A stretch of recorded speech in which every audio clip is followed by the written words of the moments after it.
Welcome back to this week's Parent Parashat series, Parashat Shemini. I wanted to share with you one small and hopefully short idea that I've been thinking about all week. Earlier this week, I listened to a podcast where they interviewed Andrew Solomon. It's called Exploring Big Jewish Ideas. Andrew Solomon, for people who aren't familiar with his book, wrote a very famous book called Far from the Tree. And in this book, he goes through different vignettes and scenarios and talks about in a very deep, meaningful way situations and children who are very different from their parents, and the ways in which that it is very challenging and difficult to both appreciate, connect, emotionally manage, and the various parenting and emotional human challenges that come with having a child that is extraordinarily different from you. The scenarios that he gives are examples like having a deaf child born to hearing parents, or having a profoundly Down syndrome child with parents who themselves do not have Down syndrome, and the various challenges. Sometimes we talk about this in the therapy world on a very small scale when we're thinking about the ways in which our children might be very different from who we are and the different challenges that that brings up. And I was thinking about this in the context of the interview that he had with the podcast host. And one thing that the podcast host talked about was a poem that was written by a mother of a child who is autistic. And she talks about, she wrote a very famous poem. And in it, she describes, and it's not without its own controversy, about the fact that when you have a child that is not what you intended, it is almost as if you are planning on going to a journey in one place and you land up in another place, and how you adjust to that and how that becomes part of your life. And does it become an okay part of your life? And how do you pause? And do you accept that other part of your life that now looks so profoundly different? But how do you also potentially mourn the part of your life that now is completely altered forever? And it's a very profound poem. I also think it's a very profound book. One of the things that it really drove my attention to was the notion in which we have our children, and for good or for bad, we have this notion of the ways in which we expect them to be. And Andrew Solomon talks about this, and he talks about how we create expectations for our children in our minds of who they're going to be and what they're going to be, and the ways in which they are going to share our values and are going to share our messages. And in this way, we also, on a very microcosm level, because that's like a very big picture way, big picture component in terms of our children's development. But I'm thinking about it on a much smaller scale in the ways in which we also sometimes paint or conceptualize our children, and we encourage them to unintentionally be perfect, live up to certain expectations, which they can never live up to.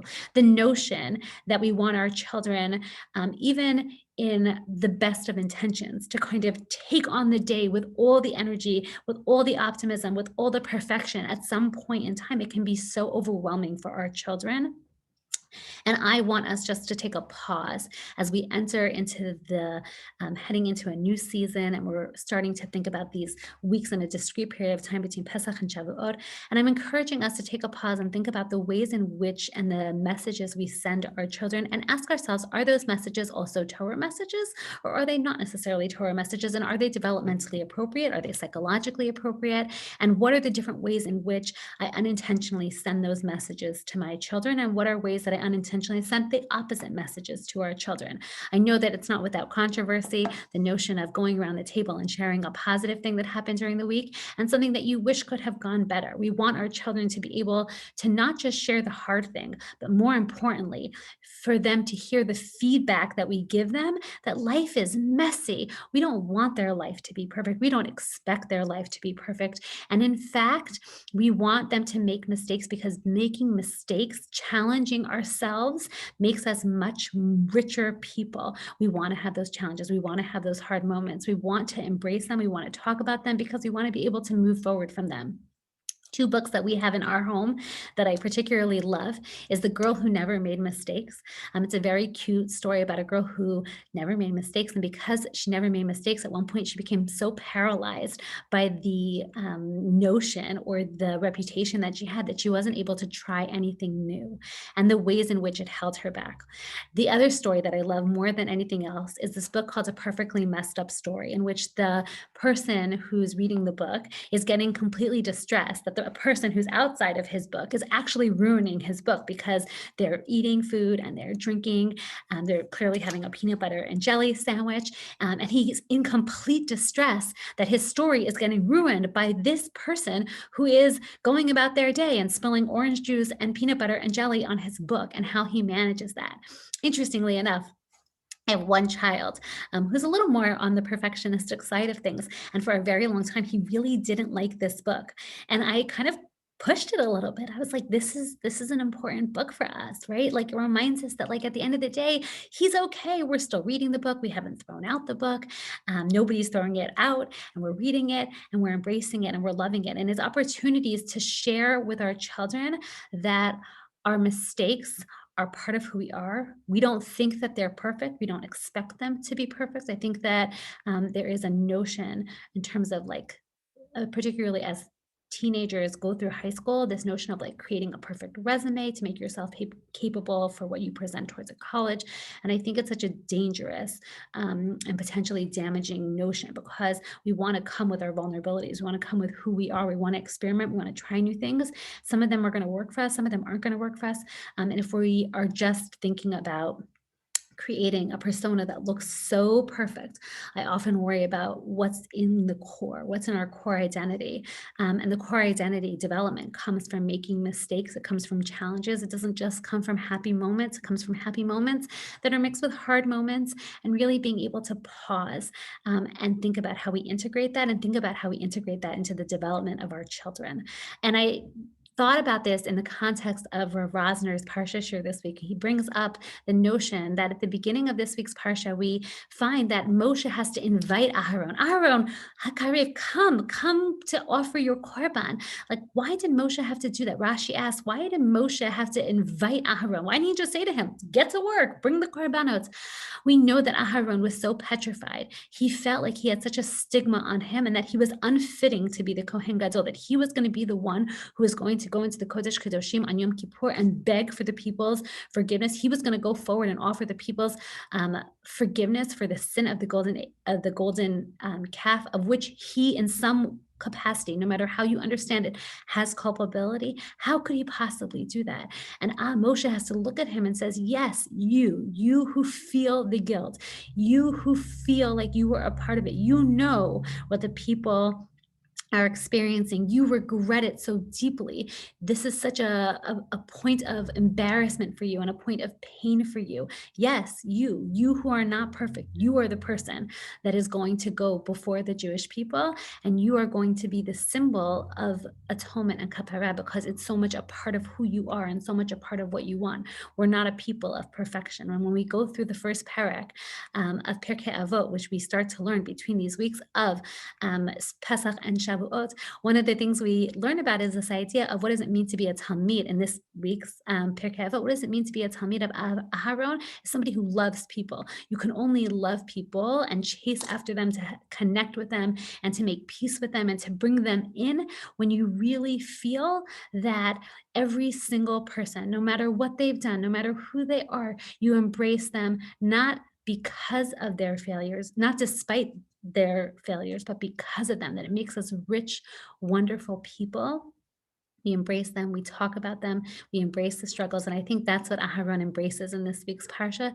I think that's what the message that Moshe is giving to Aharon. And I think that's why Aharon is such a pivotal personality in this notion of what it means to be a community person, what it means to be somebody who has family and children. And we hear about that in a much more poignant, powerful way when we think about it in comparison to emotion. I think that is one piece that we can take away in terms of our interaction, whether it's interaction with children, our interaction with our grandchildren, interaction with other children, interaction in terms of just how we're thinking about things.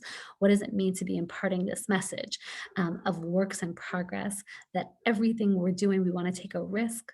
We don't expect our children to be perfect. We don't expect ourselves to be perfect. And we're really embracing those moments where it was hard, where we messed up, and allowing ourselves to take those risks.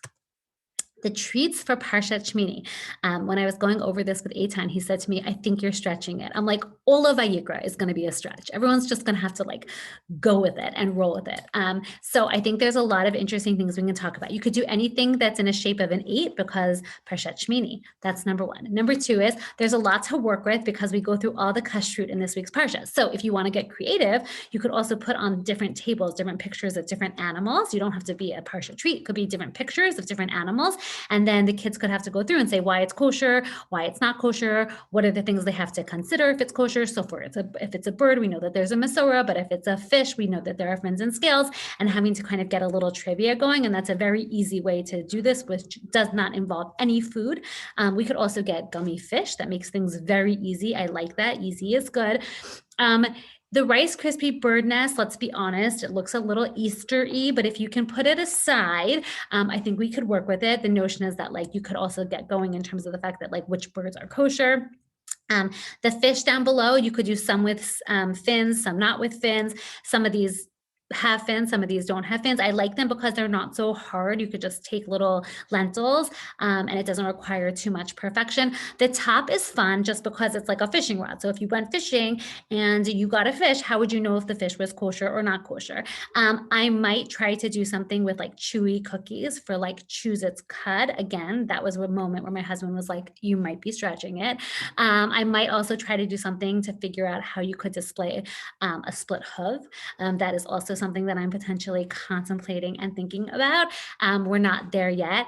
A piece that I did not get into, but I think is something you could try to, I'm just not sure like its level of appropriateness. The story of Nadav and Avihu is like a very tragic story. There are themes in there in theory that could be brought into some type of idea, but I didn't go there just because I feel like it's a very tragic story and it's a very sad story and it's a very like important story, but I'm not sure it was like, I wasn't sure how it, like where it felt like on the level of being brought into the Parsha desserts.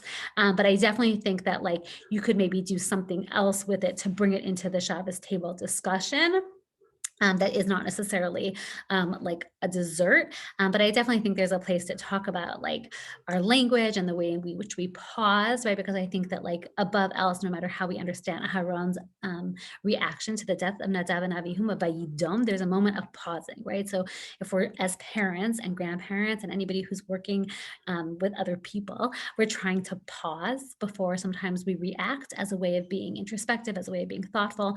And so I think that like that can definitely be brought to the table conversation. I'm encouraging everyone to pause, to think about something. And I can't wait to hear and see what everybody does in this week's Parsha. So enjoy, good luck, a little bit of a stretch, but I can't wait to see how everybody stretches.